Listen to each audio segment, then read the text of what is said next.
años desde la fundación del Observatorio de las Violencias de Género, ahora que sí nos ven. Estamos entonces en comunicación con Raquel Vivanco, que es fundadora y directora general del Observatorio. Raquel, ¿cómo estás? Gracias por conectarte con tan poco aviso. No sé si nos está Hola, escuchando. ¿qué tal? ¿Cómo les va? ¿Me escuchan? ¿Se escucha? Sí, yo las escucho, no sé ustedes. Sí, a ver si... Bajito, pero ahí vemos si lo podemos. Ahí vemos si podemos subir un poquitito el retorno. A ver, ahora Raquel, a ver si te escuchamos un poquito mejor. Hola, ¿ahí me Sí. escuchan? Sí, ahí se Ahí va. escucha. Sí, Bueno, genial. ¿Cómo les va? Muy bien. bueno, para hablar un poquitito, queríamos que nos contaras los últimos resultados que les han dado los relevamientos del mes pasado en relación al número de femicidios y un poquito pensar en esos números en el contexto actual. Bien. Bueno, nosotras, igual le cuento a quien no conoce nuestro trabajo, relevamos los femicidios en la Argentina desde el 3 de junio del 2015, luego de la masiva movilización que exigió Ni Una Menos. Nosotras comenzamos a relevar los casos de femicidios a partir del análisis de medios gráficos y digitales de todo el país.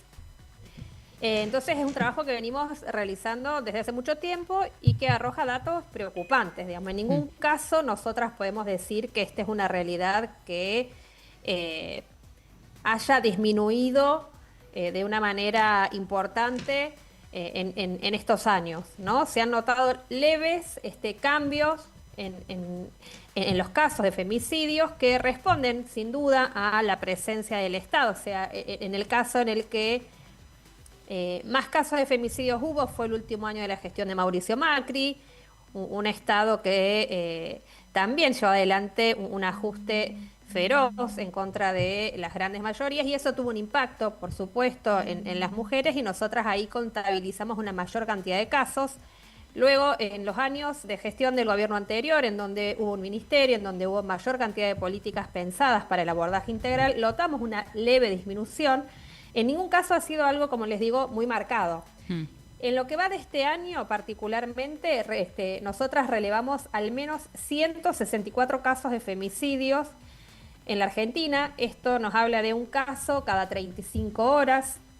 La frecuencia es muy preocupante, ¿no? Porque es una problemática, como les decía antes, que lejos está de disminuir y por el contrario, el contexto actual contribuye al recrudecimiento de la violencia machista en nuestro país, ¿no? Digo, para que comprendamos a qué me refiero, tenemos un presidente que es negacionista de las desigualdades y de las violencias motivadas por el género, cada vez que habla las niega, y no solo eso, sino que ahora hay un intento de criminalización de las mujeres que denuncian, ¿no? Por eso digo que es un contexto muy preocupante en donde aparte el Estado se ha corrido, ¿sí?, de su rol de garante de derechos. Bueno, justamente por ahí quería ir pensando en si ustedes notan en los números o más allá de los números del relevamiento que hacen, cambios vinculados a o el impacto de los discursos gubernamentales, el hecho de que exista una desarticulación de políticas públicas vinculadas a prevenir, a erradicar violencias por motivos de género, programas que acompañaban y asistían a víctimas, a familiares de víctimas. Bueno, claramente, yo digo, no solo el negacionismo, el recorte en las políticas públicas, sino los discursos odiantes arengados por el Ejecutivo, sin duda contribuyen a naturalizar, a aceptar y a tolerar estas formas de violencia que encuentran su forma más extrema en los femicidios, ¿no? Digo, nosotras venimos observando este recrudecimiento, por supuesto, y lo observamos también a partir del incremento de los casos de intentos de femicidio en la Argentina, que son al menos en lo que va de este año 264, ¿no? Estamos hablando de más de un intento de femicidio por día en nuestro país, que se suman a esta otra terrible estadística de la que hablábamos antes. Entonces, sí, claramente estamos observando que en la medida que el Estado se corre, hay un nivel mayor de desprotección de las mujeres en situación de violencia y hay una mayor precarización de la vida de las mujeres. Muchas de estas mujeres tienen dificultades al momento de salir de esas relaciones por una situación de dependencia económica, por ejemplo, Sí. ¿no? Esto siempre lo decimos. En el 80% de los casos, los femicidas son las parejas, exparejas u hombres del círculo íntimo de las víctimas, ¿no? En un porcentaje muy alto, estas mujeres son asesinadas en sus propias casas, en sus propios hogares. Y es importante entender que cuando se llega a un femicidio ya se pasó por todas las otras formas de violencia. Por eso decimos que es tan importante el rol del Estado al momento de construir sensibilización y prevención de las violencias y hoy, por el contrario, tenemos un Estado que lo que hace es negarlas. Entonces, eso abona a las claras al recrudecimiento de la violencia machista. ¿Cómo estás, Raquel? Mi pregunta tiene que ver un poco, que ya lo habíamos charlado con ustedes el año pasado, cómo vos nos comentabas antes que ustedes trabajan con información que proporcionan los medios. ¿Cómo están trabajando los medios esta clase de casos? ¿Es más complejo para ustedes llevar el registro? ¿Cómo ves que los medios están retratando la violencia de género? Bueno, es una buena pregunta porque, claro, nuestras fuentes son los medios de comunicación, ¿no? Entonces, en la medida de que los casos no se reflejen en las coberturas mediáticas, va a tener una incidencia directa en nuestro registro. Sí. Nosotras, ¿qué notamos? Notamos que durante el 2024 el tema estuvo corrido de agenda, absolutamente. El cierre de la agencia Telam, la persecución a periodistas feministas, sin dudas tuvo que ver con este corrimiento, ¿no? Dejó de ser parte de los temas de agenda de los medios, eso lo notamos a partir de una disminución importante en las alertas que nos llegan a nuestro mail, de donde nosotras aportamos los datos a la base de carga, ¿no? Entonces, eso fue muy notorio.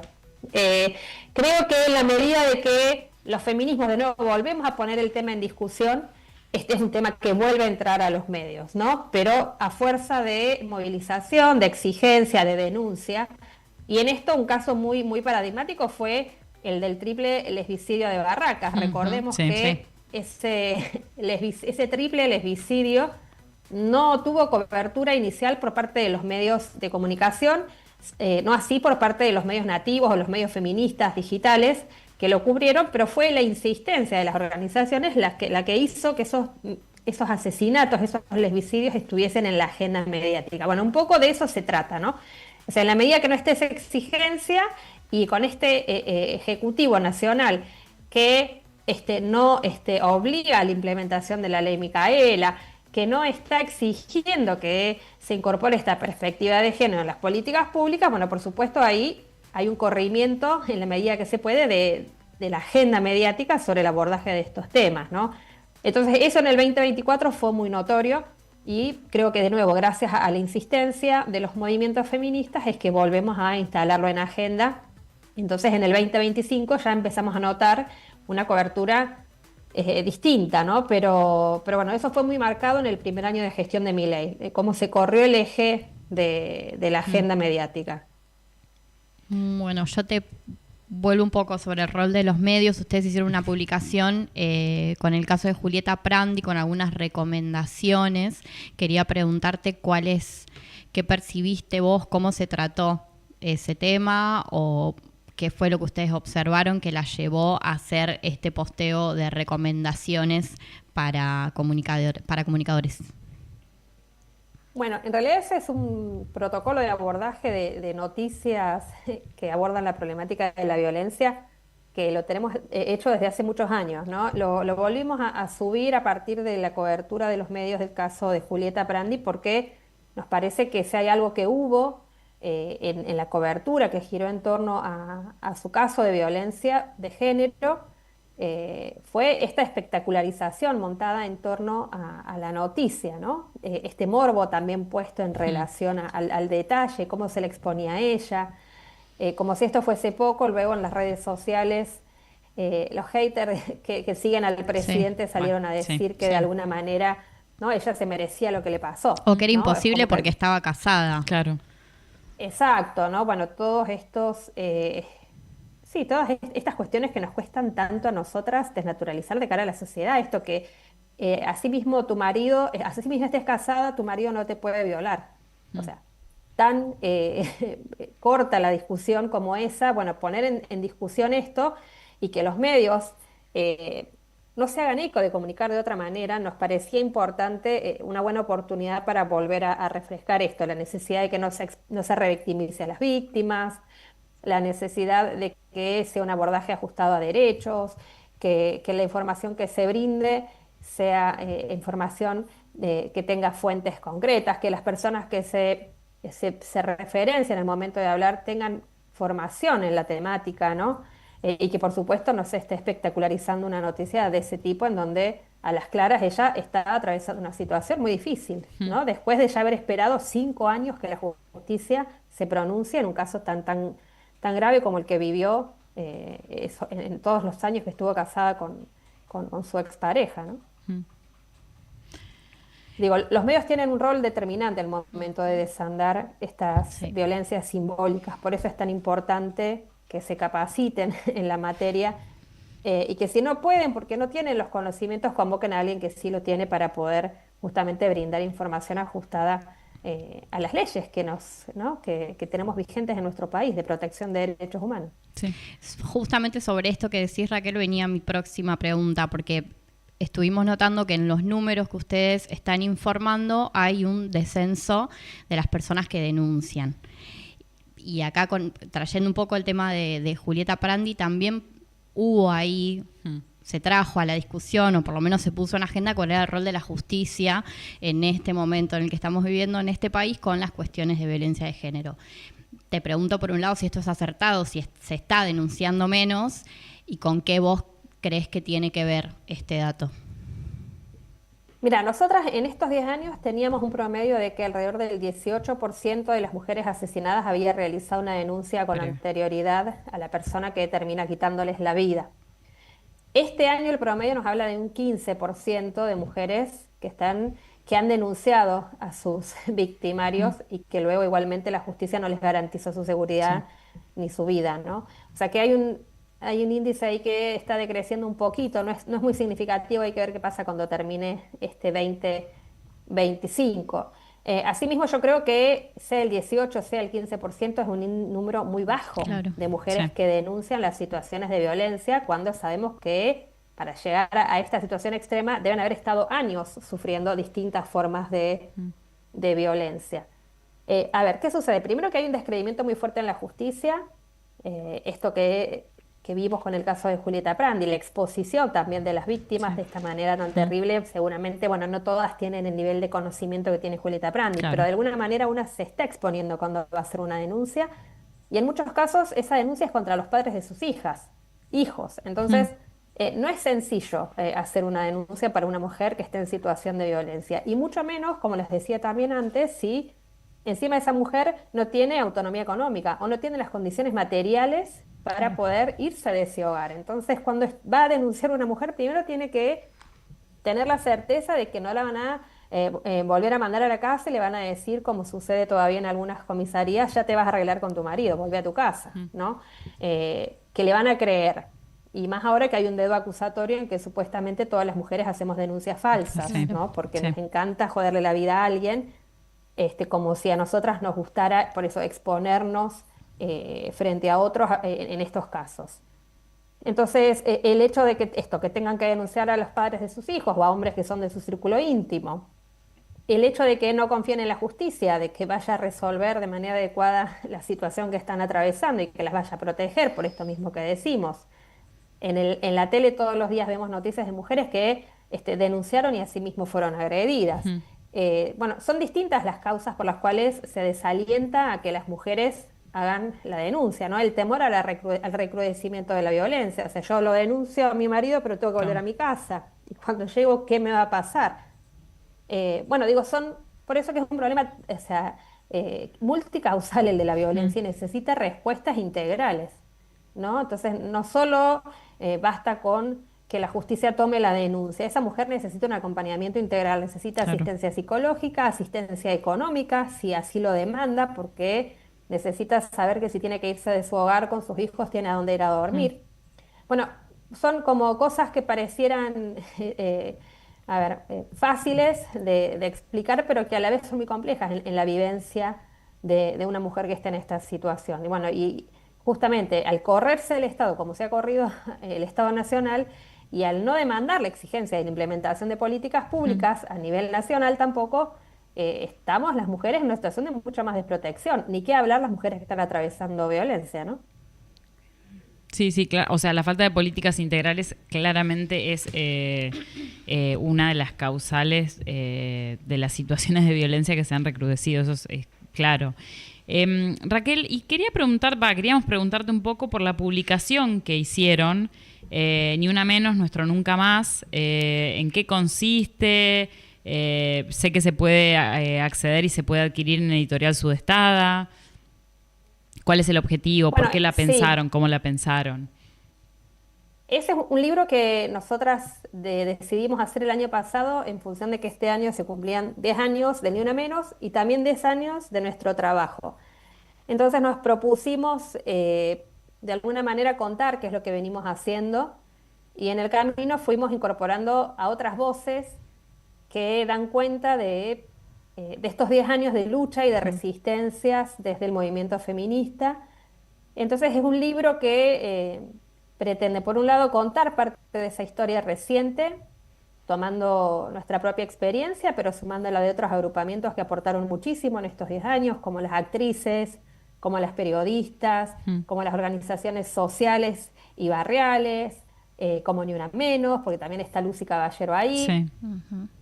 También invitamos a familiares de víctimas de Mm. femicidios a que le escriban una carta a sus hijas, hermanas que ya no están. Entonces era que estén presentes las víctimas desde otro lugar, desde un lugar de intimidad y de conocer qué les gustaría compartir hoy a sus familiares con ellas, qué les dirían, sabiendo que son familias que se han reunido principalmente a partir de la lucha y del reclamo de justicia, ¿no? Hay otro capítulo que aborda la importancia de la institucionalidad de las políticas públicas en la Argentina. Ese capítulo se llama De Menem a Milei y reúne a distintas compañeras referentas como Virginia Franganillo, que fue la primera presidenta del Consejo Nacional de las Mujeres, escribe Dora Barrancos, Mm.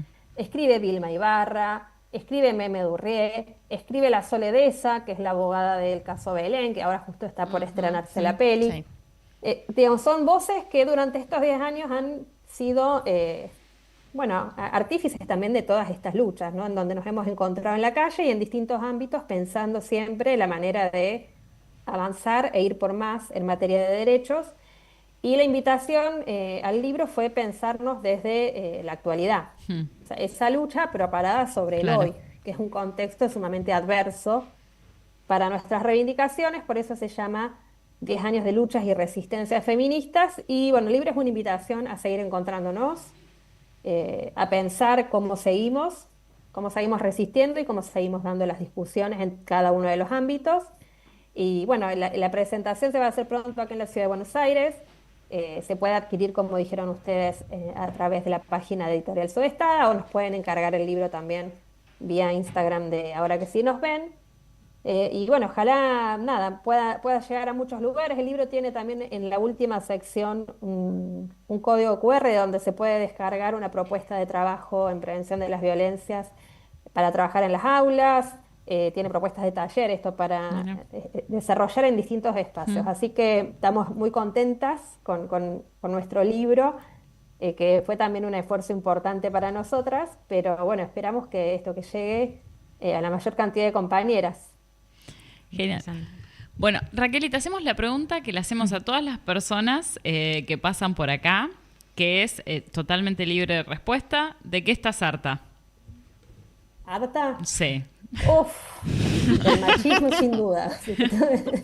Si tengo que ampliar, no, pienso del machismo y no solo del que es más evidente y que lo observamos porque es muy burdo en el contexto actual, sino también del machismo de los aliados, de quienes dicen entender nuestras luchas, pero nos dicen cómo luchar, de los que nos dicen que nos pasamos tres pueblos, ¿no? Sí.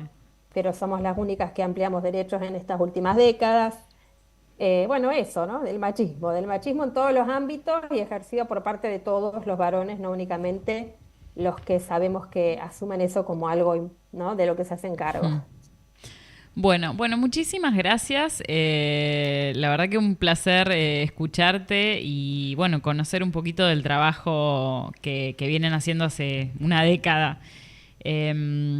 Recordamos que pueden seguir al observatorio, lo encuentran en Instagram como @ahora que sí nos ven ok, y también en la página que pueden descargar los informes, está muy bueno, así que nada, vayan por ahí. Bueno, Raquel, muchas gracias. Muchas gracias a ustedes. Nos vemos. Gracias, nos vemos. Bueno, recordamos que estábamos hablando con Raquel Vivanco, que es fundadora y directora del Observatorio de las Violencias de Género, ahora que sí nos ven. Como dije, los pueden seguir en Instagram, los encuentran como @ahora que sí nos ven, o Carlitos estaba pasando el último informe ahí, las diapos de los últimos datos. Súper clara. Ay, sí. Datos, o sea, Sí, sí. listo, no hay forma de que se pueda refutar. Dato de que mata no existe. relato. Claro, mal. Exactamente. Está No, súper además claro, chicos. me mata porque viste que tiene una capacidad de hablar como decir muchas cosas en poco tiempo, exacto. resumírtelo bien cortito y al pie, por acá vamos. Bueno, hacemos un brevecito corte musical y ya volvemos con este harta del día viernes 5 de septiembre.